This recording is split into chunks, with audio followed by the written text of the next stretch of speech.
You know, I mean, the lyrics on Rux Review were very personal. It's the sound and the way I guess that I'm communicating the poetry and the songs on Apothecary that's even more personal than Rux Review could ever be.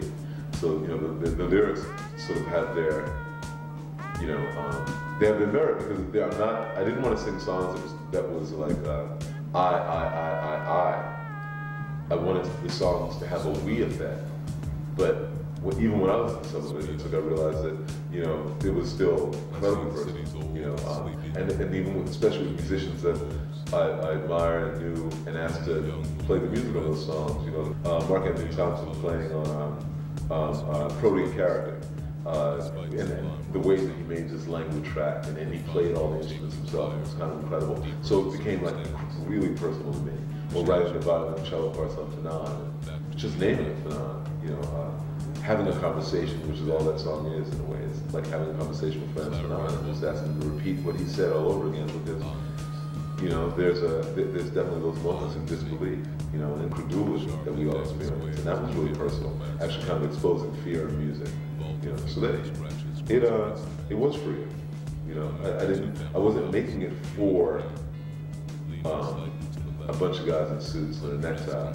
I mean, I didn't feel like I you know, cowtailed in any way on the first record, but you really don't know how restricted you are sometimes until you know, look back at what you just said, what you just did, or how you looked that year, and you can start to understand some of the things that were influencing you at that moment. So this record is for you because there's nothing to prove. You know, I didn't feel anything to prove. You know, so people either like it or they won't. And hopefully the people who like it, you know, we're beginning a dialogue, hopefully, you know, a dialogue of art and idea. And he asked me, he says, this is some of my favorite music, I brought you vinyl. What you got in your duffel bag? I said, I got sound. Like what? You mean you got beats? I got sound. You mean you got hip hop? Nah, I just got sound. Just sound. Well, bring it then, he says to me. Asphalt is a strange novel, and I knew that when I was writing it, because I knew that my influences were books that I'd read that were impactful and also kind of odd. Odd because I think there's a sense of surreality that permeates most of the novel. It's a book about war, really, but not necessarily the war that happens between nations. The wars that we survive in our lives, the wars that we have come through in our family life, in our personal life, our struggle to have identity, our struggle to find a homeland, a home base. Asphalt's about a DJ who is been an expatriate for a few years, living off in France, and he comes to New York City, and New York City is not the city that he remembers. It's not the one that he recognizes. It's a city that's been devastated by war and is in the process of recovery. And he goes to live in a section of it that has not been restored, that is still devastated. And he meets people who've been living, you know, like refugees, people who are living in a hovel, an empty old brownstone without electricity or whatever. And somewhere in there we start to understand what they're hiding from. You know, we start to understand why this dilapidated building becomes a safety zone for them. Because it's still the center, or the epicenter of those things that have gone wrong in those people's lives.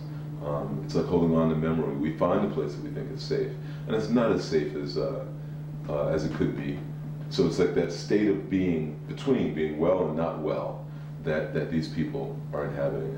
And Asphalt is really about how do you inhabit that space, and when do you make the decision to recognize the past and let go of the things that you've made up about it, and walk out into the daylight and just allow the day to be the day. My hands on the vinyl, my ears to the bass, my eyes on the roof.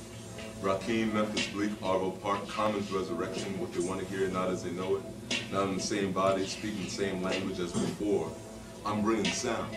I'm bringing sound layered over intonation, something familiar constructed from scratched vowels, scratched notes, sound, simple change in rhythm, creating depth of conversation. DJs like me, see, we are architects too.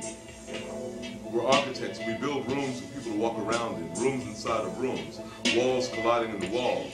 Stetsonic, Fruquan, Prince Paul. We bring ocean crashing into coral. We push heavy across the floor, vibrating up through toes, angling melody, memory between thighs. And then the heads, they start slapping hands and bopping back, reminiscing on memory bliss. Classic post-run DMC, South Bronx 5%, back to the Latin Quarter music. Fades turned into starter dreadlocks laden with beeswax, and mohair kangos knotted the suede pumas. Grand Cuba, never in scandal, never caught scheming. Reverb, echo, import, output, MIDI, touchpad, bend, sampling. I skipped to Meth and Mary, hardcore harmonies coming out of Mary J. Blige's mouth. And everybody's trying to sing along. Jump starting up, arms upwards, yelling out, floating above blue smoke. There's a sweet stench of Dutch and dime bags netting over the dance floor, rhythmic vamping, jolts ahead out of a temporary nap, a corner couch, plastic cups of Hennessy, crushed beneath the stampede, and then the beat comes down, and the bass line comes up, and me, I'm just the grand with you. No matter how humble you want to be about it all and whatever, you do wonder what people think. You know what I mean? You wonder how people.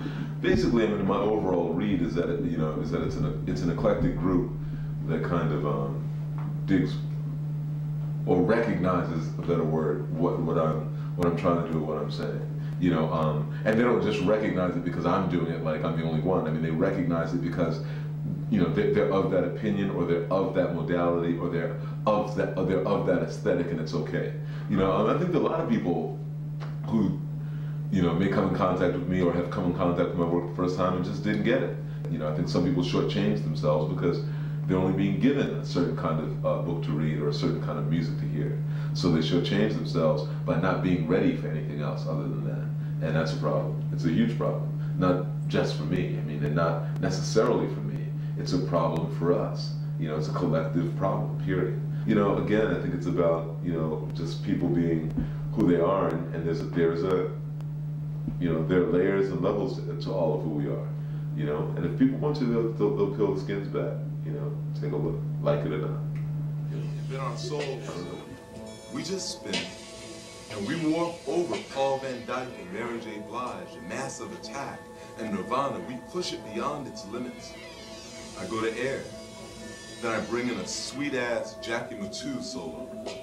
I scale it back to Babatunde, and this girl on the dance floor, she strikes her match.